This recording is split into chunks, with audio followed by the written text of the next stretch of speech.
अब जो आर्य समाज के वक्ता हैं आदरणीय आदित्य वेश जी वर्तमान में संत रामपाल जी के भक्तों को चैलेंज कर रहे हैं। क्या कहकर? इन्होंने संत रामपाल जी की एक पुस्तक है भक्ति से भगवान, शायद इन्होंने पुस्तक पढ़ी होगी या कोई वीडियो इन्होंने देखा होगा, संत रामपाल जी का कोई सत्संग सुना होगा। उस भक्ति से भगवान पुस्तक के पेज नंबर 78 पर सतगुरु रामपाल जी ने इस आध्यात्मिक मार्ग को अपनाने के बाद भक्तों के साथ जो चमत्कार होते हैं, जो लाभ उन्हें मिलते हैं, जो कि परमात्मा के गुणों में लिखा हुआ है कि परमात्मा असंभव को संभव कर देता है, अनहोनी को होनी में परिवर्तित कर देता है, और परमेश्वर अपने साधक को, जिसकी मृत्यु हो चुकी है, जो धर्मराज के दरबार में जा चुका है, परमात्मा धर्मराज से छुड़वाकर उस मरे हुए साधक को 100 वर्ष की उम्र भी प्रदान कर देते हैं।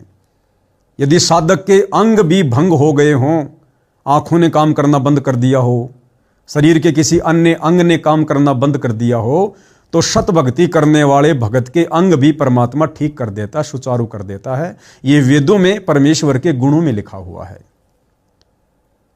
तो इस आधार से संत रामपाल जी से उपदेश प्राप्त करने के बाद जिन लोगों के साथ में असाधारण चमत्कार हुए हैं और उन चमत्कारों को जो उन्होंने आश्रम में आकर बताया, अपना इंटरव्यू दिया, और वो बातें फिर आम समाज तक पहुंचाने के लिए जो पुस्तकें लिखी गई हैं, तो ऐसी पुस्तक भक्ति से भगवान, उस पुस्तक के पेज नंबर 78 पर गांव धनाना से एक भगत है सुरेश दास, जिसका बेटा है मोहित। उस मोहित के साथ में ऐसी एक घटना घटित हुई। एक भक्त है, उसने अभी कुछ महीने पहले उपदेश लिया। वो अपने मुख से अपनी सारी कहानी आपको सुनाएंगे। पुण्यात्माओं, समर्थ का शरणाग हो, रंग होरी हो, कदे ना हो ए काज राम, रंग होरी हो। इनका एक छोटा सा बच्चा 10-12 वर्ष का और 1100 वाट के तार से टच हो गया। इसका जख्म है इतना, 2 अंगुल पूरी आ जा, और पैर का अंगूठा जल गया, आर पार निकल गई बिजली। इस बच्चे ने बताया कि ये दास, इस दास के रूप में कबीर परमेश्वर पहुंचे वहां पर। इस बच्चे का हाथ पकड़कर इन्होंने खींच लिया उस बिजली से, और ऊपरली मंजिल पर था, उस पे छज्जे पे सुला दिया, स्लैब के ऊपर। काफी देर बातें करी। इसने कहा, गुरुजी कहाँ जा रहे हो? बेटा मैं तेरे साथ हूं, कहीं नहीं जाता। कहते, हमरा भक्त पे छोड़ी होई और हमरा नाम ना लेवे कोई। अब ये वास्तव में क्या है? अब ये कथा आपको सुना रहे हैं, उन्होंने लिख कर दे रखी है, आपको पढ़ के सुनाते हैं। मैं भक्त सुरेश दास पुत्र श्री चांद राम निवासी गांव दनाना जिला सोनीपत और फिलहाल शास्त्री नगर रोहतक हरियाणा में रहता हूं। वास्तव में ये मेरे चाचा का लड़का है, सगे चाचा का लड़का। और न्यू क्या करें, घर का जोगी जोगड़ा, बाहर का जोगी सिद्ध, इनके साथ ऐसी हो रही थी बताई। अब ये दास आपको बहुत बार बताता है कि जैसे परमात्मा स्वयं आए हुए थे कबीर जी, उसमें वो स्वयं कहते भी थे कि मैं हूं भाई पूर्ण परमात्मा, लेकिन किसी के दच्चे ना थी। और अब गरीबदास जी को अपने प्रमाण दिए, उन्होंने प्रमाण किया कि हम सुल्तानी नानक तारे दादू को उपदेश दिया, जात दुल्हा भेद नहीं पाया, काशी माए कबीर होया। तो ऐसे इनको भ्रम था, इस दास पर विश्वास नहीं किया। इनकी पत्नी को प्रेत बाधा थी और उन्होंने सारे जंतर मंत्र करते रहे। मैं पढ़कर सुनाता हूं, बाकी शेष इन्होंने लिख कर दिया है। मैं भक्त सुरेश दास पुत्र श्री चांदराम निवासी गांव दनाना जिला सोनीपत, फिलहाल शास्त्री नगर रोहतक का निवासी हूं। सतगुरु जी के नाम उपदेश लेने से पहले मेरे घर की आर्थिक स्थिति बहुत ही कमजोर थी। परिवार का कोई भी ऐसा सदस्य नहीं था जो कि बीमार ना रहता हूँ। मेरी पत्नी को भूत प्रेत बाधा बहुत ही ज़्यादा परेशान करते थे। इतना ज़्यादा कष्ट रहने पर के बावजूद हम देवी देवताओं को बहुत पूजा करते थे तथा मेरी हनुमान जी में बहुत ज़्यादा आस्था थी। लेकिन घर में संकट पर संकट आते जा रहे थे, किसी भी काम में बरकत नहीं हो रही थी। पूर्ण परमात्मा सतगुरु रामपाल जी महाराज मेरे परिवार के होने के कारण हम उनको पूर्ण परमात्मा नहीं मान पाए, जिसका खामियाजा हमें कई वर्षों तक झेलना पड़ा। तभी गांव सिंहपुरा के निवासी भक्त विकास ने मुझे बताया कि आपके घर में पूर्ण परमात्मा जगत गुरु रामपाल जी महाराज आए हुए हैं और आप कहाँ सोए पड़े हो। तो मैंने कहा कि काल ने हमें कष्ट ही इतने दे रखे हैं कि वहाँ के बारे में जानने का टाइम ही नहीं मिला। सारा समय डॉक्टरों के चक्कर काटने में चला जाता है, ऊपर से आर्थिक तंगी भी बहुत रहती है। उस भक्त ने मुझे काफ़ी समझाया कि पूर्ण परमात्मा की ऐसी दया हुई कि मैं संत रामपाल जी महाराज से नाम उपदेश लेने के लिए अक्टूबर 2010 में सतलोक आश्रम बरवाला में पहुंचा। नाम उपदेश लेने के बाद सतगुरु जी ने अपना दया का पिटारा खोल दिया और मुझे वो सुख अनुभव होने लगे जिनका वर्णन इस जुबान से कर पाना बहुत मुश्किल है। मेरी पत्नी को बहुत प्रेत सता रहे थे, सतगुरु जी की दया से अब वह पूर्ण रूप से ठीक है। 7 सितंबर 2011 को, अभी पिछले महीने की बात है, 7 सितंबर, मेरा लड़का मोहित उम्र 12 साल, जो कि मेरे कहने पर मिस्त्री को बुलाने के लिए गया था। मिस्त्री के मकान के ऊपर 1100 वोल्ट की वोल्टेज की तार थे। लड़के का तारों के बीच में 1 फीट की दूरी थी। जब वह उनके नजदीक गया तो तारों ने लड़के को खींच लिया। लड़के के सिर पर तार गड़ गया। इसका निशान दिखाएंगे आपको, ये भगवान, तथा मुंह जल गया। बिजली सारे शरीर में प्रवेश करके पैर के अंगूठे की हड्डी को तोड़ कर निकल गई। उसमें मेरे लड़के को सतगुरु रामपाल जी महाराज बहुत ही चमकदार शरीर यानी तेजो में शरीर सहित दिखाई दिए। उन्होंने लड़के का हाथ पकड़कर छज्जे पर लटा दिया। फिर लड़के की और सतगुरु जी की बात हुई तथा जब सतगुरु जी जाने लगे तो लड़के ने पूछा, गुरु जी कहाँ जा रहे हो? क्योंकि बेहोश था उस टाइम लड़का और आत्मा से बातें हो रही थी। सतगुरु जी ने कहा, बेटा मैं तेरे साथ हूँ, तू घबरा मत। उसके बाद हम लड़के को हॉस्पिटल में ले गए। वहाँ पर भी लड़के को गुरु जी दिखाई दिए और मेरे लड़के ने कहा कि गुरु जी मेरे साथ हैं, तुम घबराओ मत।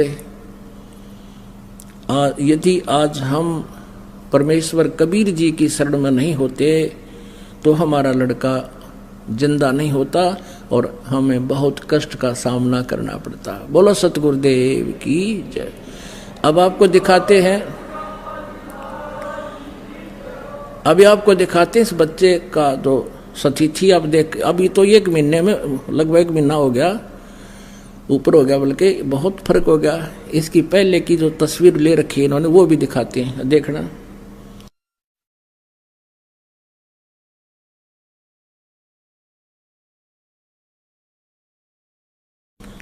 दिखा भाई, इनको बुला इधर।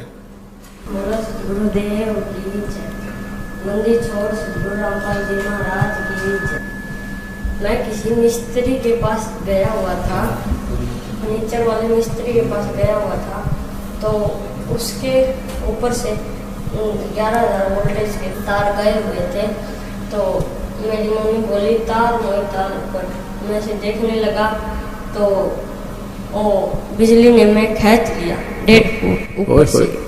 ये सिर दिखा, नीचे न करके देख,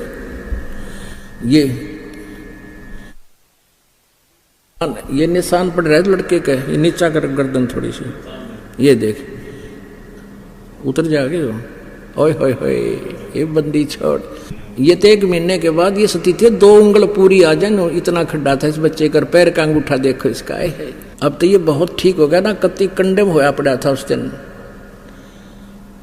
पुण्यात्माओं, समर्थ का शरणाग हो रंग होरी हो, कदे न हो ए काज राम रंग होरी हो। हमरा भक्त पे छोड़ी होई, तुम्हारा नाम ना लेवे कोई। परमात्मा कहते जब हमारे भक्ता पर आपत्ति आगी तो हमारा नाम कौन लेगा। अब ये जो मैंने पढ़कर सुनाया है, ये भक्त सुरेश है, मेरे सगे चाचा का लड़का है। और वही बात है, घर का जोगी जोगड़ा बाहर का जोगी सदे। ये तो परमात्मा कहते हैं मैं रो तू सृष्टि को सृष्टि रोवे मोहे। गरीबदास इस वियोग को समझ नहीं सकता कोई। अब क्या स्थिति थी इनकी। इसकी माता भी आई हुई है लड़के की यहाँ पर।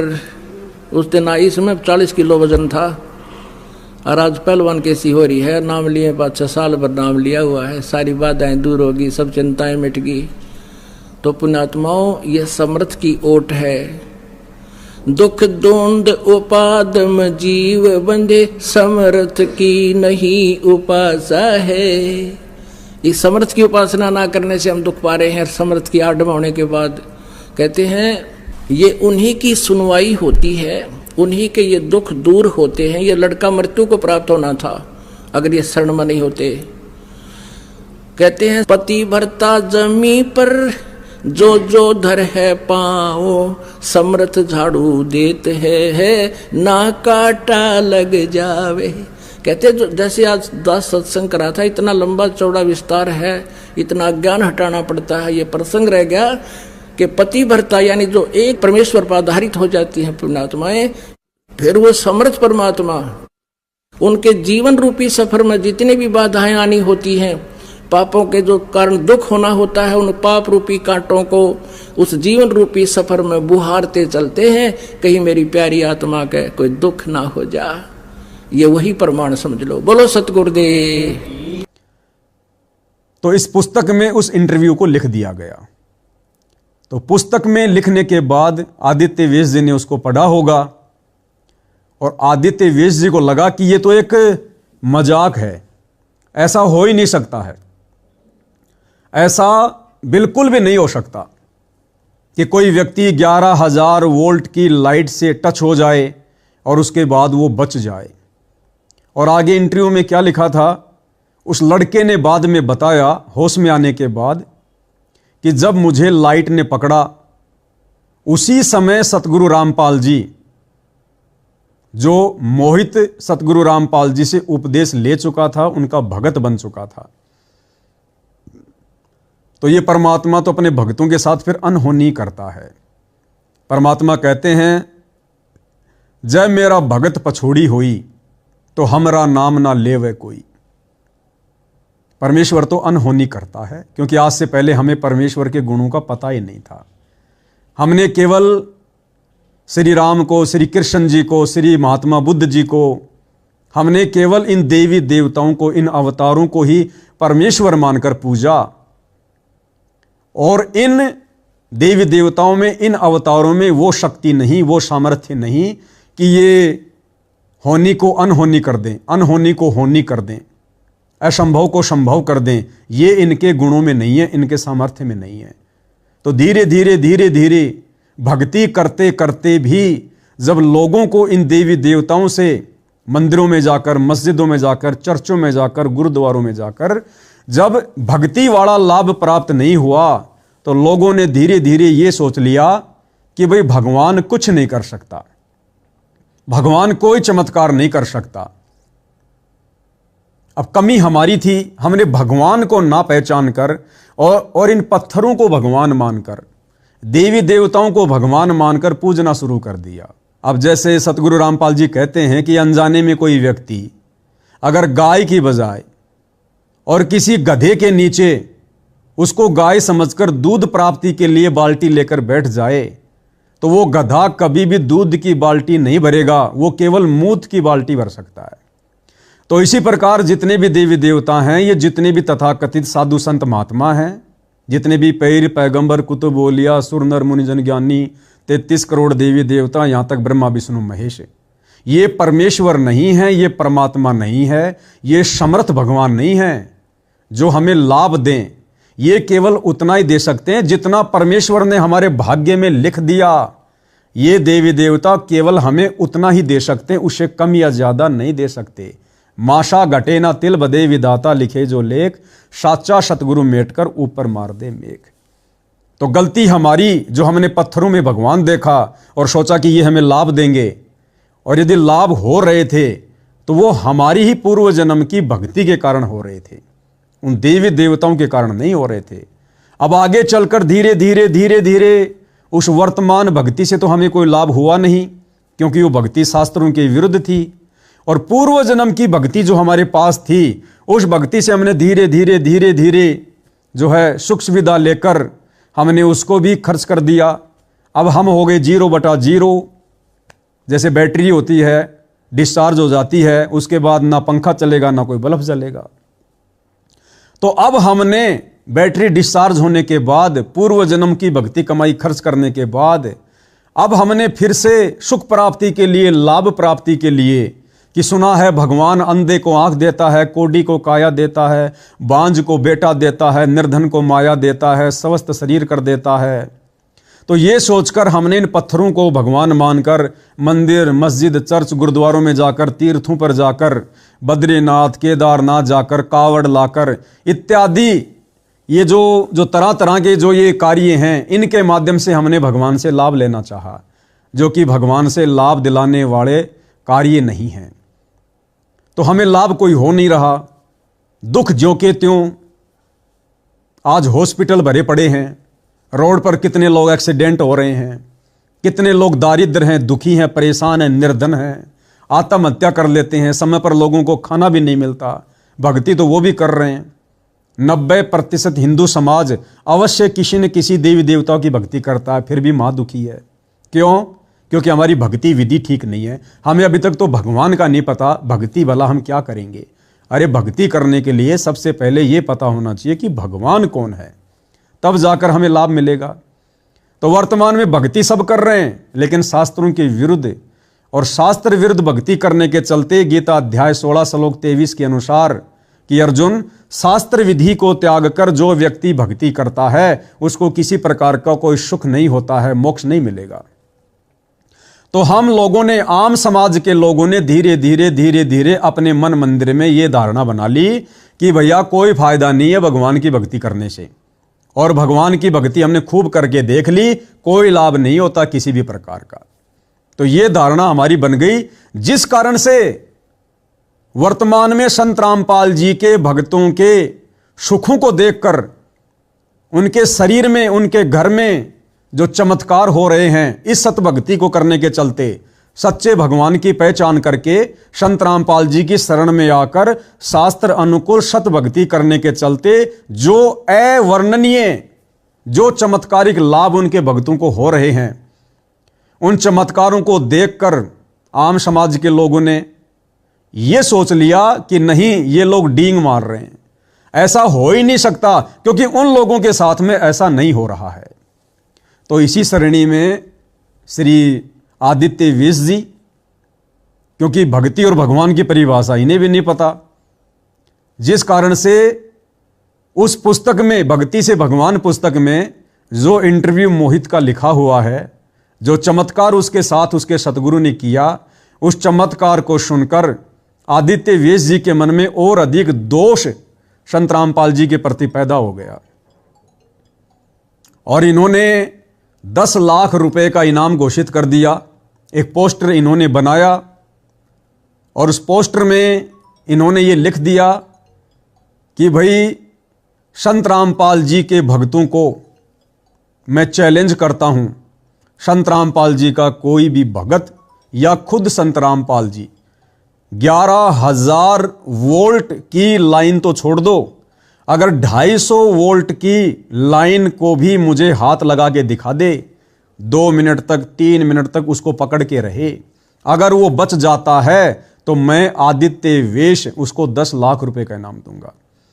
साथ में मोहित दास ने यह बताया कि जिस समय मुझे लाइट ने पकड़ा, उसी समय सतगुरु रामपाल जी आकाश मार्ग से आए और मेरा हाथ लाइट से छुड़वा कर और मुझे एक तरफ छत पर लेटा दिया।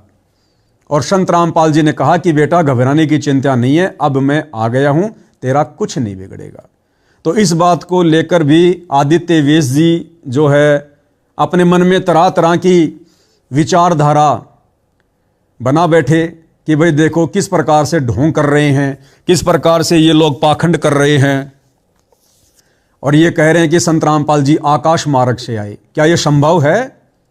साथ में इन्होंने कहा कि वैज्ञानिक दृष्टिकोण से देखा जाए तो ये बात बिल्कुल भी वैज्ञानिक तौर पर खरी नहीं उतरती है कि संत रामपाल जी आकाश मार्ग से आए और अपने उस भगत को बचाया।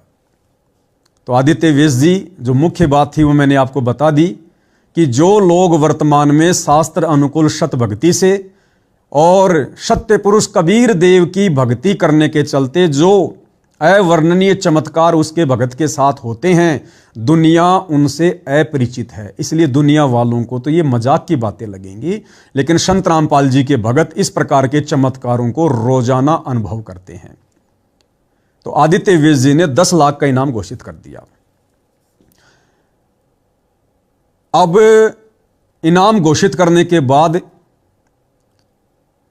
संत रामपाल जी के भक्तों की तरफ से तो ऐसा कोई स्टेटमेंट नहीं आया, लेकिन कुछ एक लोग हैं जो आम समाज के हैं, जो संत रामपाल जी से थोड़ा बहुत प्रभावित हैं, और संत रामपाल जी से प्रभावित कोई उनकी शिक्षा से नहीं है, उनके सत्संगों से नहीं है।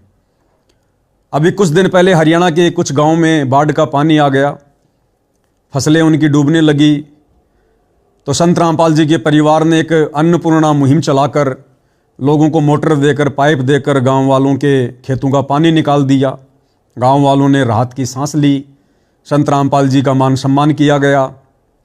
तो उन तमाम बातों को लेकर और गांव गुराना से वहाँ के छोटे मोटे कोई पदाधिकारी हैं, उप प्रधान है या उप सरपंच हैं, रामवीर गुराना, उन्होंने लाइव आकर आदित्य वेश जी के इस चैलेंज को स्वीकार किया। चलो स्वीकार किया वो तो ठीक है, जैसा भी उन्होंने किया, लेकिन उन्हें कुछ शब्दों का प्रयोग किया। रामवीर गुराना जी ने आदित्य वेश जी को लाल कबूतर कहा कि ये जो लाल कबूतर है अपने आप को क्या समझता है, फलाना है, दिखना है, साधु का चोला पहन रखा है, मैं तेरा चैलेंज स्वीकार करता हूं, बता मुझे कहां आना है, क्या करना है।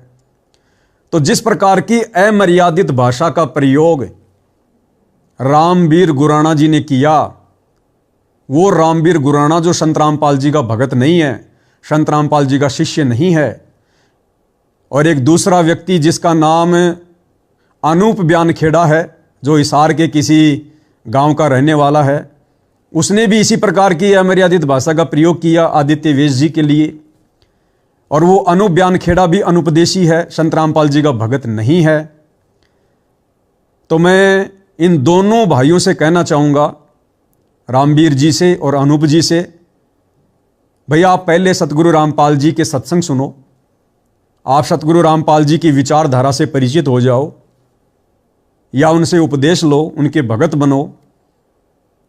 उसके बाद आप संत रामपाल जी का नाम लेकर किसी प्रकार का कोई स्टेटमेंट दो, अन्यथा आप भी संत रामपाल जी की निंदा के दोषी होंगे। आप जिस प्रकार की अमर्यादित भाषा का प्रयोग आर्य समाज के जो है इन लोगों के लिए कर रहे हो कि लाल कबूतर हैं, लाल कबूतर हैं, तो ये अमर्यादित भाषा संत रामपाल जी के भक्ति विधान में नहीं है। आप जिन्हें लाल कबूतर कह रहे हो उनका नाम है, आप उन्हें आदित्य वेश कह सकते हो, वो बिना नाम के नहीं है। लेकिन आप लोग जिस प्रकार की अमर्यादित भाषा का प्रयोग संत रामपाल जी का नाम लेकर कर रहे हो, ये बिल्कुल भी शोभनीय नहीं है। आप भले अपने आप में बहुत ज्यादा शाणे बनकर कह रहे हो संत रामपाल जी के भक्तों से वाहवाही लूटने के लिए कि देखो जी संत रामपाल जी के भगत ना होने के बावजूद भी हम आदित्य वेश जी के चैलेंज को स्वीकार कर रहे हैं। तो भाई ये जो झूठी मान बढ़ाई है, ये जो झूठी महिमा है, ये संत रामपाल जी के मार्ग में नहीं चलती है। आपने उनका चैलेंज स्वीकार करना है तो संत रामपाल जी का बीच में से नाम हटा दिया करो, अन्यथा आप जी संत रामपाल जी के दोषी बन रहे हो वर्तमान में। और आम समाज का व्यक्ति जब इस प्रकार की अमर्यादित भाषा सुनता है तो वो संत रामपाल जी के प्रति क्या सोचेगा? क्या ये शिक्षा संत रामपाल जी अपने भक्तों को देते हैं? आम समाज के लोगों को थोड़ी पता है कि आप उनके भगत हैं या नहीं हैं। आम व्यक्ति तो यही सोचेगा कि ये संत रामपाल जी के भगत होंगे, इसीलिए इन्होंने चैलेंज को स्वीकार किया है। आम व्यक्ति को क्या कोई सर में खुजली हो रही है, कोई पेट में दर्द है जो चैलेंज को स्वीकार करेगा? तो आम व्यक्ति तो यही सोचेगा कि ये दोनों व्यक्ति रामवीर गुराना और अनूप ब्यानखेड़ा ये दोनों संत रामपाल जी के भगत हैं। तो भाई संत रामपाल जी की छवि को धूमिल ना करो। आप जी से प्रार्थना है, आप जी संत जी की निंदा करवाकर पाप के भागी ना बनो, और आप इस प्रकार की अमर्यादित भाषा का प्रयोग करके लोगों के दिलो दिमाग में संत रामपाल जी की छवि को धूमिल ना करें। और आदित्य वेश जी से भी मैं प्रार्थना करूंगा, आप इस प्रकार के लोगों की अमर्यादित भाषाओं से दुखी ना हो, परेशान ना हो। इन लोगों का सतगुरु रामपाल जी से, सतगुरु रामपाल जी के पंथ से किसी प्रकार से कोई कनेक्शन नहीं है, कोई लेना देना नहीं है। तो इन लोगों ने चैलेंज स्वीकार किया। अब चलो ये किया जो किया ठीक है, लेकिन मैं आदित्य वेश जी से प्रार्थना ये करूंगा कि आदित्य वेश जी, जिस प्रकार से आपने इस बात को एक मजाक समझ लिया कि 11,000 वोल्ट के तार से टच होने के बाद कोई इंसान कैसे बच सकता है, या कैसे संत रामपाल जी आकाश मार्ग से सूक्ष्म रूप में अपने भगत को बचाने के लिए वहां पर तुरंत प्रकट हो जाते हैं, जबकि वे तो वर्तमान में हिसार जेल में बैठे हुए हैं। तो आदित्य वेश जी, यदि आपके मन में इन बातों को लेकर शंका है तो यही सिद्ध होता है कि आप जी अभी शास्त्रों से भी परिचित नहीं हैं, आप अभी वेदों से परिचित नहीं हैं। और वेदों में जो परमात्मा के गुण लिखे हैं कि परमात्मा क्या कर सकता है, क्या नहीं कर सकता है, आप तो परमात्मा के गुणों से भी अपरिचित हैं। अगर आपकी इन बातों को मान लिया जाए कि ऐसा वैज्ञानिक दृष्टिकोण से नहीं हो सकता है, ऐसा बिल्कुल भी संभव नहीं हो सकता है, तो आप मुझे एक बात बताइए, आप ही के आर्य समाज के लोगों के द्वारा यह कहा जाता है और यह धारणा बहुत ही ज़्यादा प्रचलित है महर्षि दयानंद जी के विषय में कि एक बार महर्षि दयानंद जी अपने कमरे में बैठे बैठे ध्यान लगा रहे थे। वो पद्मासन की स्थिति में बैठे हुए थे और उनका जो सेवक था उनके लिए नाश्ता लेकर गया। तो सेवक ने खिड़की से देखा कि महर्षि जी जो पद्मासन लगाकर ध्यान समाधि में बैठे हैं, अचानक से खड़े हुए, पद्मासन स्थिति में खड़े हुए, यानी जमीन से उठे और जो मकान की जो छत थी उस छत को अपना सर लगाकर वापस उसी स्थिति में जमीन पे आकर बैठ गए। सेवक ने फिर ये बात लोगों को बताई और ये बात फिर पूरी संगत में उस समय फैल गई, जो बातें आज वर्तमान में भी चल रही हैं। अब इस आधार से कैसे मान लिया जाए? अगर वैज्ञानिक दृष्टिकोण से संत रामपाल जी के द्वारा सूक्ष्म रूप में आकर आकाश मार्ग से अपने भगत को बचाना, अगर ये आपको वैज्ञानिक दृष्टिकोण से ठीक नहीं लग रहा है, आपके दिलो दिमाग में ये बात नहीं समा रही है, तो भाई फिर ये बात कौन सी वैज्ञानिक दृष्टिकोण से ठीक समझी जाए जो आप आर्य समाज के अंदर प्रचलित है कि महर्षि दयानंद जी ध्यान अवस्था में पद्मासन स्थिति में उठकर अपने योग बल से, भक्ति की शक्ति से और अपने सर को छत से छूकर वापस पद्मासन स्थिति में जमीन पर बैठ गए। तो इस बात को समाज भला फिर क्यों स्वीकार करेगा? वैज्ञानिक दृष्टिकोण से यह बात फिर कौन सी सटीक है, कौन सी लोगों के दिलो दिमाग में उतरेगी? फिर आप ही अपने प्रवचनों में कहते हैं, आप ही अपने व्याख्यानों में बार बार जिक्र करते हैं कि महर्षि दयानंद जी को 17 बार जहर देकर मारने का प्रयास किया गया था, लेकिन उस योगी के ऊपर जहर ने कोई असर नहीं किया। अब बताइए, वैज्ञानिक दृष्टिकोण से यदि किसी व्यक्ति को जहर दिया जाए तो वो व्यक्ति कैसे बच सकता है? उस व्यक्ति के ऊपर जहर का प्रभाव क्यों नहीं होगा? अब वैज्ञानिक दृष्टिकोण से तो ये बात भी बिल्कुल नहीं जमेगी लोगों को, लेकिन फिर भी आप लोग बार बार इन बातों का जिक्र कर रहे हैं, और एक बार नहीं, 2 बार नहीं, कह रहे 17 बार जहर दिया गया। जबकि विज्ञान तो कहती है कि एक बार यदि किसी को जहर दे दिया जाए वो व्यक्ति स्वस्थ रह ही नहीं सकता। आप कह रहे कि 17 बार महर्षि दयानंद जी को जहर दिया गया, तो बताइए फिर दुनिया वालों के गले ये बात कैसे उतरेगी? यदि आपके गले ये बात नहीं उतर रही है कि संत रामपाल जी आकाश मार्ग से नहीं आ सकते सूक्ष्म रूप बनाकर, तो ये बात फिर लोगों के दिलो दिमाग में कैसे उतरेगी कि महर्षि दयानंद जी ने 17 बार जहर का सेवन किया अनजाने में और उसके बाद भी वो बचे रह गए? तो फिर ये बात भी झूठी है। अगर संत रामपाल जी इस आधार से पाखंडी हैं तो फिर महर्षि दयानंद जी क्या हुए इस आधार से? ये अब आप जी अवलोकन कर लेना। दूसरी बात, क्या महर्षि दयानंद जी श्री कृष्ण जी और श्री शंकर जी से भी बड़े हैं? अरे श्री कृष्ण जी के पैर में एक बालिया नाम के शिकारी ने जहर से बुझा हुआ तीर मार दिया हिरण की आंख समझकर, और श्री कृष्ण जी जो 3 लोक के भगवान हैं, 3 लोक के स्वामी हैं, विष्णु जी के अवतार हैं, उस जहर को श्री कृष्ण जी भी सहन नहीं कर पाए। और इतिहास गवाह है, महाभारत के बाद उस जहर से बुझे हुए तीर से श्री कृष्ण जी की तड़प तड़प कर मृत्यु हुई।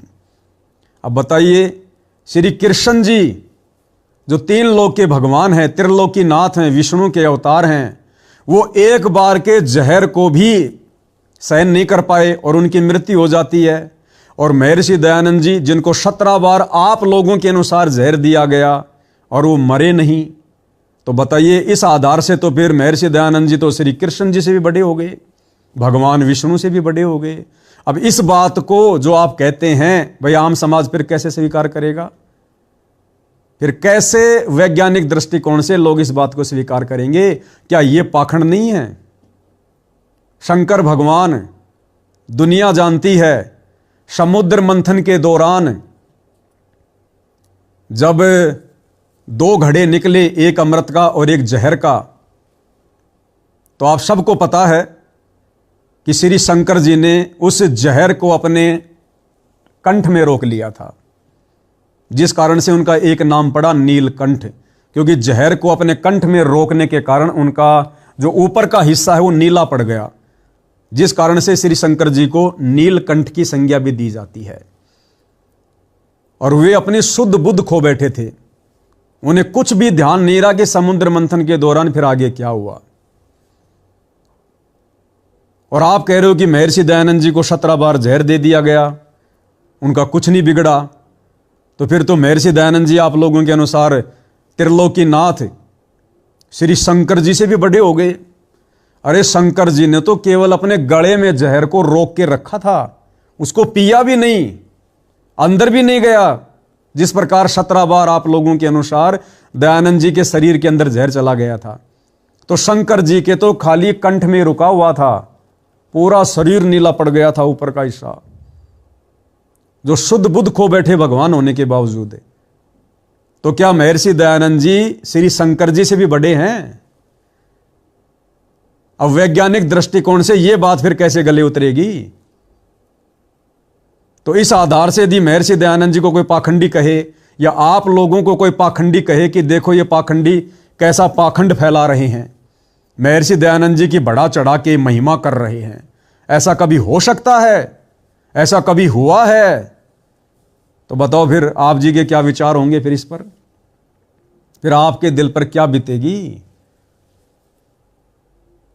तो किसी को कुछ भी कहने से पहले आप जी ने थोड़ा सा विचार अवश्य करना चाहिए। तो वैज्ञानिक दृष्टिकोण से तो फिर यह बात भी गले नहीं उतरती है। और अगर यह बात गलत है आपके अनुसार कि संत रामपाल जी आकाश मार्ग से कैसे आ गए, ऐसा संभव नहीं है, ऐसा नहीं हो सकता है, तो फिर तो हनुमान जी वाली कथा भी फिर तो बेकार है, फिर तो वो भी झूठी है। हनुमान जी सीता जी का पता लगाने के लिए आकाश मार्ग से ही तो श्रीलंका गए थे। अब यदि ऐसा नहीं हो सकता, आप कह रहे कि ऐसा संभव नहीं है, ऐसा नहीं हो सकता है, हालांकि आपके विचार ये हैं कि वह संत रामपाल जी के लिए ऐसा संभव नहीं है। हो सकता आप ये सोच रहे हो कि संत रामपाल जी के लिए ऐसा संभव नहीं है, लेकिन आप संत रामपाल जी को जान नहीं रहे, पहचान नहीं रहे, इसलिए आप जी ऐसा कह रहे हैं। तो आकाश मार्ग से तो हनुमान जी भी श्रीलंका में गए थे, क्या संभव नहीं था क्या? क्या गए नहीं? क्या ये झूठा इतिहास है? इसे कोई नहीं झुठला सकता। यह परम सत्य है कि श्री हनुमान जी अपनी शक्तियों का प्रयोग करके और छलांग लगाकर और आकाश मार्ग से लंका गए थे और वापस आकाश मार्ग से ही सीता जी का पता लगाकर वापस आए थे। तो क्या यह संभव नहीं है? जब एक हनुमान जी जैसी छोटी सी शक्ति जो कि रुद्र अवतार हैं, जब हनुमान जी जैसी छोटी सी शक्ति यह कमाल कर सकती है, आकाश मार्ग से उड़कर जा सकता है, आ सकता है, तो सतगुरु रामपाल जी तो इन शक्तियों के आराध्य देव हैं। 33 कोटि अधारा ध्यावे 88 उतरे भवजल पारा कट है यम की फांसी। इसी कबीर परमात्मा सतगुरु रामपाल जी को अपना इष्ट मानकर 33 करोड़ देवी देवता भी अपनी भक्ति करते हैं। भले उनको पता ना हो कि कबीर ही भगवान है, लेकिन आराध्य उसी को मानते हैं। तो जब हनुमान जी के लिए संभव है, तो उस परम शक्ति सर्वशक्तिमान परमेश्वर कबीर देव सतगुरु रामपाल जी के लिए भला क्या कुछ संभव नहीं है? अगर संभव नहीं है तो फिर हनुमान जी वाली कथा भी फिर आपकी नजरों में झूठी होगी, लेकिन वो झूठी नहीं है। सुखदेव ऋषि द्वापर युग में सुख सागर में लिखा हुआ है। इन कथाओं को तो आप जी नहीं झुठला सकते। जब राजा परीक्षित को 7वें दिन तक्षक सर्प ने डसना था, उनकी मृत्यु होनी थी, उस समय लोगों ने विचार किया कि मरना तो इसका तय है, तो क्यों ना 7 दिन जो है परीक्षित जी को भागवत की कथा सुनाई जाए, ताकि इनका ध्यान राजकाज से, परिवार के मोह से हटकर ऊपर स्वर्ग में लगे। और कहते हैं कि मरते समय जिस व्यक्ति की जैसी सुरती होती है, जैसी सोच होती है, जहां उसका ध्यान होता है, वो फिर वही जाता है। तो आपस में विचार विमर्श हुआ कि साहब इसको कथा कौन सुनाए सुख सागर की। सब ने मना कर दिया, क्योंकि उस समय कोई भी सुख सागर की कथा करने योग्य ऋषि नहीं था। महर्षि वेदव्यास जी जिन्होंने सुख सागर को लिखा, उन्होंने भी हाथ खड़े कर दिए कि भैया मैं भी कथा करने का अधिकारी नहीं हूं। फिर क्या हुआ? सुखदेव ऋषि को, वेदव्यास जी के जो पुत्र थे सुखदेव जी, बाल ब्रह्मचारी, सुखदेव जी को स्वर्ग से बुलाया गया। और वो सुखदेव, उनके विषय में सब जानते हैं, अपनी सिद्धि शक्ति के सहारे शरीर उड़कर आकाश मार्ग से स्वर्ग तक चला जाता था, ऊपर के लोकों में चला जाता था उस सिद्धि शक्ति से। और जिस समय राजा परीक्षित को कथा सुनानी थी, वो आकाश मार्ग से ही आया था, स्वर्ग से। अब बताइए, अब यदि इस कथा का जिक्र आप जी वैज्ञानिकों के सामने करोगे, वैज्ञानिक दृष्टिकोण से देखोगे कि सुखदेव ऋषि अपने योग बल से शरीर उड़कर स्वर्ग लोक में चला जाता था, जो तुम्हारे मंगल ग्रह से, चांद से, सूरज से भी बहुत ऊपर है। क्या विज्ञान इस बात को स्वीकार करेगी? क्या वैज्ञानिक इस बात को स्वीकार करेंगे? कभी नहीं करेंगे। तो जो आध्यात्मिक मार्ग है आदित्य वेश जी, वो विज्ञान के आधार से नहीं चलता है, विज्ञान के सहारे नहीं चलता है। विज्ञान केवल आध्यात्मिक मार्ग को समझने में सहयोगी है। वैज्ञानिक मार्ग आध्यात्मिक मार्ग से बड़ा नहीं है। तो बताइए फिर आप जी ये कैसे कह सकते हैं कि संत रामपाल जी आकाश मार्ग से नहीं आ सकते? ये तो सुखदेव ऋषि से भी ना जाने कितनी असंख्य गुना बड़ी शक्ति है। सुखदेव ऋषि जी तो कुछ भी नहीं है। सुखदेव ऋषि तो बाद में, मरने के बाद में सीधा गधे की योनि में गया था, क्योंकि उसके पास भी सत भक्ति नहीं थी। शास्त्रों के अनुसार भक्ति सुखदेव ऋषि के पास भी नहीं थी, सच्चा गुरु उसको भी प्राप्त नहीं था, जिस कारण से पूर्व जन्म की भक्ति के कारण उसकी भी खूब संसार में महिमा बनी, जब वो उड़कर स्वर्ग में चला जाता था आकाश मार्ग से। लेकिन अंत में मरने के बाद में परमात्मा ने बताया, सुखदेव ऋषि भी गधे की योनि में गया। सुखदेव ने 84 भुगती बण्या पजावे खरवो, और तेरी क्या बुनियाद प्राणी तू पैंडा पंथ पकड़वो। तो क्या संभव है और क्या असंभव है, ये उस समय पता चलेगा जब हम परम संत की शरण में आकर उन सुखों का अनुभव करेंगे, उस सत ज्ञान से परिचित होंगे, परमेश्वर की सत महिमा से हम परिचित होंगे। गोरखनाथ जी का जन्म कैसे हुआ आपको तो पता होगा इस बात का, गोबर से। एक माई को बच्चे पैदा नहीं हो रहे थे और जब एक साधु आटा लेने गया, भिक्षा लेने गया, तो माई ने अपना दुखड़ा रो दिया। तो साधु ने उसको कहा कि माई ठीक है, मेरे वचन से, मेरे आशीर्वाद से 9वें महीने 10वें महीने तेरे घर में लड़का उत्पन्न होगा। लेकिन माई ने कहा कि महाराज मैं ऐसे कैसे विश्वास करूं, कुछ तो दया करो, कुछ तो दया करो।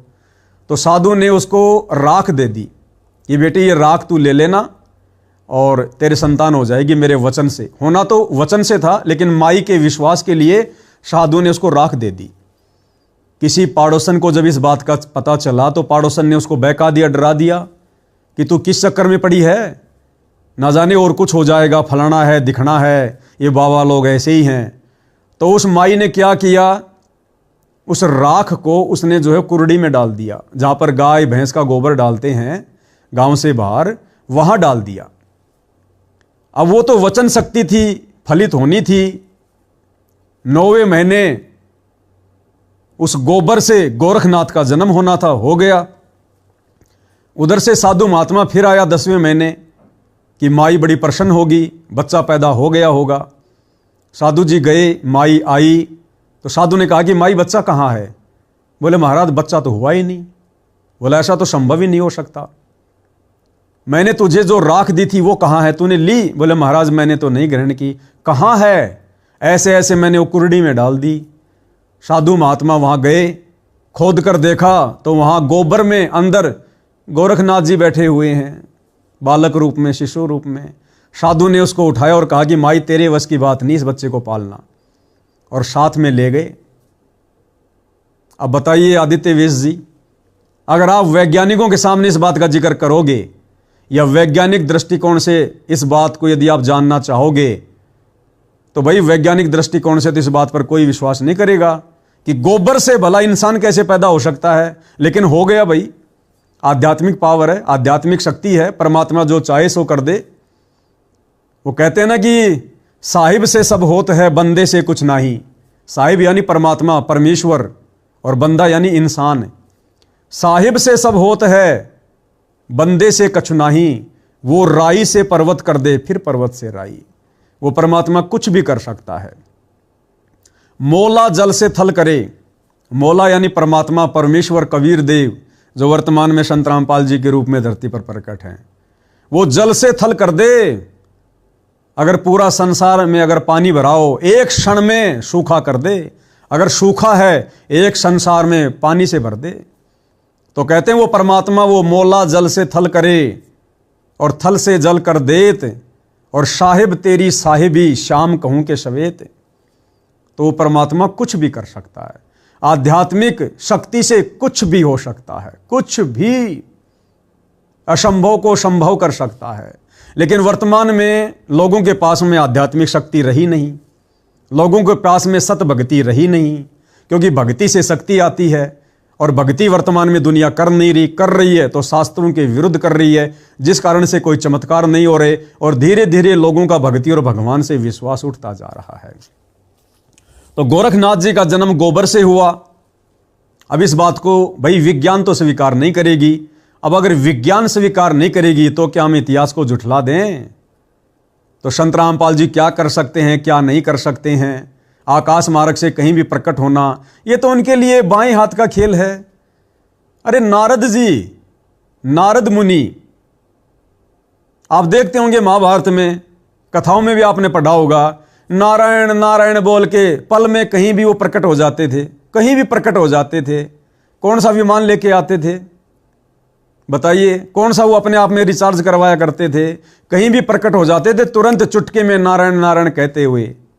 तो वो कैसे हो जाते थे भाई? क्या विज्ञान मानेगी इस बात को? अगर विज्ञान नहीं मानेगी तो क्या हम इन बातों पर विश्वास करना छोड़ देंगे? क्या भगवान के गुणों में, उसकी महिमा में जो लिखा हुआ है, क्या हम उसको जुटला देंगे? नहीं जुटला सकते। अब धीरे धीरे सतगुरु रामपाल जी की भक्ति जैसे जैसे फैलेगी, और इस भक्ति को करने के चलते लोगों को जो चमत्कारिक लाभ होंगे, जो भगवान के गुणों में लिखा है, दुनिया धीरे धीरे फिर भगवान के ऊपर विश्वास करना शुरू करेगी। फिर लोग हर बात को स्वीकार करेंगे कि हाँ, अगर कोई परमात्मा है तो कुछ भी कर सकता है। सीता जी का जन्म कैसे हुआ, ये आप आदित्य वेश जी की जानकारी के लिए बता रहा हूं मैं कि अध्यात्म क्या है और आप लोगों ने अध्यात्म को कितने हल्के में ले लिया है। और आप आर्य समाज से जुड़े हुए जितने भी आपके पदाधिकारी हैं, आचार्य हैं, आप आदित्य वेश जी हैं, आप लोग सच्चे संत की परिभाषा से भक्ति और भगवान से मिलने वाले गुणों से, लाभ से आप लोग कितने दूर हैं, जिस कारण से मन में तरह तरह के दोष प्रकट हो रहे हैं। सीता जी का जन्म कैसे हुआ था भाई? विज्ञान तो ये कहता है कि माता पिता के सहयोग के बिना, रज और बीरज के सहयोग के बिना इंसान का जन्म हो ही नहीं सकता, असंभव, इम्पॉसिबल। विज्ञान की तो ये थ्योरी है। अब सीता जी का जन्म कैसे हुआ, किस माँ के गर्भ से हुआ? अगर उनकी माँ का नाम आपको पता है तो मुझे बता दो। सबको पता है, राजा जनक खेत में हल चला रहा था, हल के नीचे से एक मटका निकला और उस मटके का ढक्कन खोला तो वहां से सीता निकली। क्या विज्ञान इस बात को मानेगी, स्वीकार करेगी? नहीं मानेगी। अगर विज्ञान इस बात को स्वीकार नहीं करेगी तो क्या इतिहास झूठा पड़ जाएगा? कभी नहीं पड़ेगा। कुश सीता जी का दूसरा बच्चा, एक बच्चा लव जो रामचंद्र जी के सहयोग से पैदा हुआ, और दूसरा बच्चा उस समय पैदा हुआ जब सीता जंगल में थी। तो कुश नाम का लड़का तो रामचंद्र जी से शारीरिक संबंध बना के पैदा नहीं किया था। महर्षि वाल्मीकि जी ने घास का एक तिनका लेकर अपनी वचन शक्ति से और हूबहू जैसा लव था उसी की शक्ल का दूसरा बच्चा पैदा कर दिया, और दोनों बच्चे सीता जी के कहलाए। क्या विज्ञान इस बात को स्वीकार करेगी? क्या कोई वैज्ञानिक इस बात को मानेगा कि माता पिता के सहयोग के बिना एक घास के तिनके से एक इंसान पैदा हो जाए? अगर विज्ञान इस बात को स्वीकार नहीं करेगी तो क्या हम रामायण को झूठा कह देंगे क्या? इन घटनाओं को झूठा कह देंगे क्या? कभी नहीं कह सकते, क्योंकि ये आध्यात्मिक दृष्टि से हुआ था, ये भक्ति बल से, योग बल से हुआ है। और जब ये योग बल पूरे संसार में व्याप्त होगा, अब धीरे धीरे सतगुरु रामपाल जी से उपदेश लेकर उनके द्वारा बताए गए जो शत मंत्र हैं, जो प्रमाणित मंत्र हैं, जो साधना है, जो यज्ञ हैं, उनको करने के चलते धीरे धीरे ये योग बल संसार में व्याप्त होगा। और आने वाले समय में इसी प्रकार के अवर्णनीय चमत्कारिक लाभ दुनिया को देखने को मिलेंगे। शबरी के बेर, श्री रामचंद्र जी ने शबरी जी के झूठे बेर खाए थे ना, और वही बेर शबरी अपने मुंह से चक चक के कि भगवान के मुख में कहीं कोई खट्टा बेर ना चली जाए, इस भाव से शबरी ने मुंह से चक चक के भगवान को बेर खिलाए। लक्ष्मण को भी दिए, लेकिन लक्ष्मण ने सोचा कि ये काली कलूटी, ये भिलनी, इसके मुंह से बदबू आ रही है, मैं ये बेर कैसे खाऊंगा? तो शर्म के मारे लक्ष्मण ने बेर तो ले लिए और खाने का बहाना करके यूं बेरों को पीछे फेंकता रहा। और इतिहास गवाह है, वो बेर द्रोणागिरी पर्वत के ऊपर गिरे और संजीवनी बूटी के रूप में फिर वो पैदा हुई। जब राम रावण युद्ध में लक्ष्मण जी को शक्ति लगी, कोमा में चले गए, हनुमान जी को भेजा गया, द्रोणागिरी पर्वत को उठा लाया, संजीवनी को, वो जो वैद्य था सुषेण नाम का, उसने संजीवनी बूटी को मसल मसल के उसका जो रस था वो लक्ष्मण जी के मुंह में डाला और लक्ष्मण जी कोमा से बाहर आए, क्योंकि उन्होंने एक भगत की श्रद्धा का अनादर किया था, भिलनी के झूठे बेर खाने से परहेज किया था। तो भगवान के भगत की श्रद्धा का यदि कोई अनादर करता है उसको कर्मफल भोगना पड़ता है। तो लक्ष्मण जी जिस सबरी के झूठे बेर खाने से परहेज कर रहा था, उसी सबरी के झूठे बेर से उत्पन्न संजीवनी बूटी का रस, यानी वही जूठन, फिर लक्ष्मण जी के मुंह में डाली गई, तब लक्ष्मण जिंदा हुआ। क्या विज्ञान इस बात को मानेगी कि एक बेर और बेर से कभी संजीवनी बूटी पैदा हो सकती है? विज्ञान इस बात को कभी स्वीकार नहीं करेगी। अगर विज्ञान स्वीकार नहीं करेगी तो क्या हम इतिहास को जुटला दें? क्या हम इस कथा को जुटला दें? नहीं जुटलाई जा सकती। सत्य तो सत्य ही रहेगा। पत्थर की शिला से एक औरत बन जाना, श्री रामचंद्र जी ने पैर की खड़ाऊ झाड़ी एक पत्थर की शिला पर, जो कि श्राप लगा हुआ था अहिल्या को उसके पति गौतम ऋषि का, और रामचंद्र जी ने जैसे अपनी खड़ाऊ झाड़ी अपना पैर रखा, वो पत्थर का टुकड़ा अहिल्या बन गया, स्त्री बन गया। आप किसी वैज्ञानिक को ये बात सुनाओगे या वैज्ञानिक दृष्टिकोण से आप इस बात को सत्य साबित करवाना चाहोगे, क्या होगा? कभी नहीं होगा। विज्ञान कभी लाख जन्म में भी इस बात को स्वीकार नहीं करेगी कि एक पत्थर का टुकड़ा जो निर्जीव है भला उससे स्त्री कैसे बन सकती है।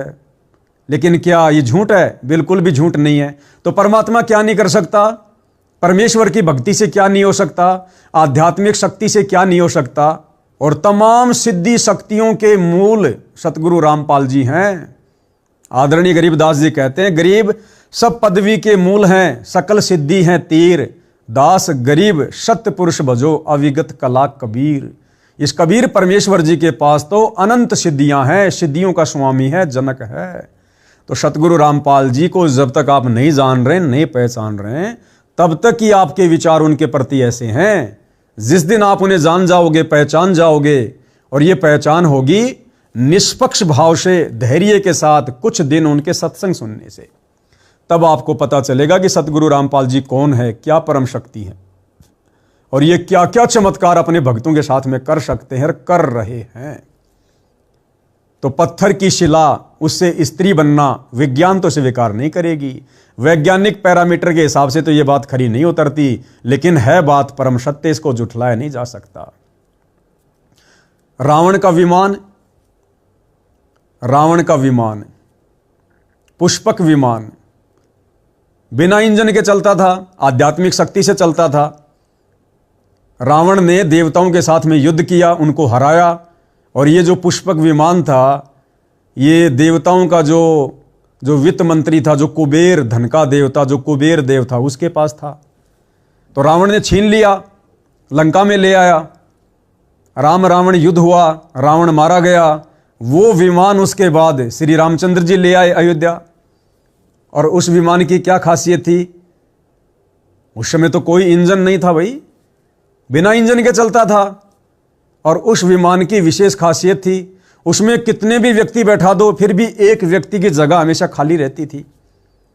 अगर 20 लाख व्यक्ति बैठा दोगे, आ जाएंगे, विमान मना नहीं करता था, ऑटोमेटिक फैलता जाता था, और एक व्यक्ति की जगह फिर भी उसमें खाली रहा करती थी। क्या आज के वैज्ञानिक, आज की विज्ञान इस बात को स्वीकार करेगी कि बिना इंजन के, बिना डीजल के, बिना पेट्रोल के, बिना मशीनरी के और बिना किसी ड्राइवर के, और ऐसा विमान जिसमें चाहे पूरी दुनिया को बैठा दो फिर भी एक आदमी की जगह खाली रहेगी, क्या आपकी विज्ञान इस बात को स्वीकार करेगी? क्या वैज्ञानिक दृष्टिकोण से आप जी अध्यात्म को तोलोगे? अरे भाई, विज्ञान केवल अध्यात्म मार्ग को समझने का छोटा सा जरिया है, छोटा सा जरिया, कि लोग अध्यात्म को समझें, लोग परमात्मा को समझें। विज्ञान बड़ी चीज नहीं है, अध्यात्म के आगे छोटा सा खिलौना है, छोटा सा खिलौना। तो बताइए, आपके वैज्ञानिक इस बात को कभी स्वीकार करेंगे? कभी भी स्वीकार नहीं करने वाले हैं। महाभारत के युद्ध में बबरी, घटोत्कच का बेटा बबरी, उसको एक सिद्धि शक्ति प्राप्त थी। वो एक तीर से पूरी सेना को मार सकता था। श्री कृष्ण जी को इस बात का पता चला तो उसकी परीक्षा लेने के लिए एक ब्राह्मण का वेश बनाकर आ गए और कहा, भाई कहाँ जा रहे हो? कि महाभारत का युद्ध देखने जा रहा हूँ। क्या करोगे? जो हारेगा उसकी ओर से लड़ूंगा। फिर क्या कर लेगा? तो बबरी ने कहा कि मेरे पास में एक ऐसी शक्ति है, धनुर्विद्या है, मैं एक तीर से पूरी सेना को समाप्त कर दूंगा। तो ब्राह्मण वेश में श्री कृष्ण जी ने कहा कि मैं कैसे विश्वास करूं, शक्ति का प्रदर्शन करके दिखाओ। तो उसने क्या किया, एक पीपल का पेड़ था, वहीं पर लाखों पत्ते थे। तो बबरी ने कहा कि मैं एक तीर से पीपल के सभी पत्तों में छेद कर दूंगा। श्री कृष्ण जी ने एक पत्ते को अपने पैर के नीचे दाब लिया। बबरी के उस तीर ने उस पेड़ के समस्त पत्तों का छेदन कर दिया और श्री कृष्ण जी के पैर के पास में आकर चक्कर काटने लग गया। तो बबरी ने कहा कि भगवान, हे ब्राह्मण देवता, आपके पैर के नीचे इस पेड़ का एक पत्ता है, अपना पैर हटा लो, अन्यथा पैर के अंदर से छेद हो जाएगा। तब श्री कृष्ण जी को इस बात का विश्वास हुआ कि हां भाई, अगर इसने महाभारत के युद्ध में एंट्री कर दी तो पांडवों की हार तो निश्चित है। आगे हम सब जानते हैं, उसका शीश दान में ले लिया गया। अब बताइए, अगर आप वैज्ञानिकों को यह कथा सुनाओगे, क्या वैज्ञानिक इस बात पर विश्वास करेंगे कि एक तीर जो केवल सीधी दिशा में जा सकता है और पीपल के पेड़ के तो लाखों पत्ते होते हैं, एक तीर भला कैसे सबको छेद देगा। तुम्हारे वैज्ञानिक और ये विज्ञान शौपन में भी इस बात को सत्य कहने की इजाजत नहीं देगी। लेकिन क्या ये झूठ है? बिल्कुल भी झूठ नहीं है, क्योंकि आध्यात्मिक शक्ति से कुछ भी संभव है, कुछ भी। परमात्मा चींटी का हाथी बना दे, हाथी का चींटी बना दे। अरे वैज्ञानिकों को दिमाग किसने दिया? परमेश्वर ने दिया। किसी वैज्ञानिक के अपने दिमाग की उपज नहीं है कि वो इंटरनेट बना दे, मोबाइल बना दे, ये हथियार बना दे, ये परमाणु हथियार बना दे, एरोप्लेन बना दे। वो भी एक इंसान है। आज से पहले क्यों नहीं बनाए? सतयुग, त्रेता, द्वापर, कलयुग बीत गया 5000 साल, आज तक लोग एक छोटी सी साइकिल भी नहीं बना पाए चलने के लिए। भैंसों को चारा खिलाने के लिए चारा काटने का जो गंडासा आता है वो भी नहीं बना पाए ढंग से। ये वर्तमान के 20-30 साल के अंदर अंदर सारे चमत्कार क्यों हो रहे हैं? परमात्मा ने वैज्ञानिकों को बुद्धि दी, जिस कारण से आज ये इस भक्ति युग में, भक्ति में सहयोग के लिए आज ये उपकरण तरह तरह के परमात्मा ने बनवाए हैं। तो वैज्ञानिक का अपना दिमाग नहीं है भाई, सीधी सी बात है। वो वैज्ञानिक कौन है? एक इंसान है। अब इंसान को किसने बनाया? आप कहोगे जी परमात्मा ने बनाया। उस इंसान को परमात्मा ने बनाया जो वैज्ञानिक है। तो वो वैज्ञानिक बड़ा या परमात्मा बड़ा? वो इंसान बड़ा या परमात्मा, जिस इंसान को परमात्मा ने बनाया?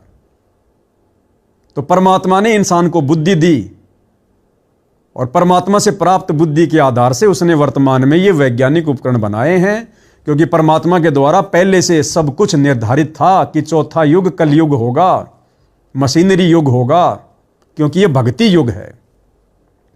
तो वैज्ञानिक तो इस बात को स्वीकार नहीं करेंगे, लेकिन उनके स्वीकार ना करने से इतिहास को झुठलाया नहीं जा सकता है। आदित्य व्यास जी, सत्य को स्वीकार कीजिए, थोड़ी हिम्मत कीजिए, संत जी के प्रवचन धीरे धीरे सुनना शुरू कीजिए। 4 दिन का जीवन है, मृत्यु का भरोसा नहीं है। कल को किसी भी कारण से प्राण छूट गए, लक 84 में जाना होगा। ये झूठी महिमा, ये सारा का सारा ज्ञान जो आपने प्राप्त किया है, ये धरा का धरा रह जाएगा। अगला जन्म मिलेगा लक 84 योनियों में, पशु पक्षी के जीवन में। ना आपको वेद याद रहेंगे, ना आपको श्लोक याद रहेंगे। क्या फायदा? आप लक 84 में घूम रहे हो, पीछे लोग आपकी महिमा कर रहे हैं। क्या काम आई आपकी महिमा? आप तो पीड़ा भोग रहे हो। तो सत्य को स्वीकार करो। एकलव्य ने धनुर्विद्या सीखी द्रोणाचार्य को अपना गुरु मानकर, और उसने कुत्ते का मुंह बाणों से सी दिया। क्या यह संभव है? बिल्कुल भी संभव नहीं है।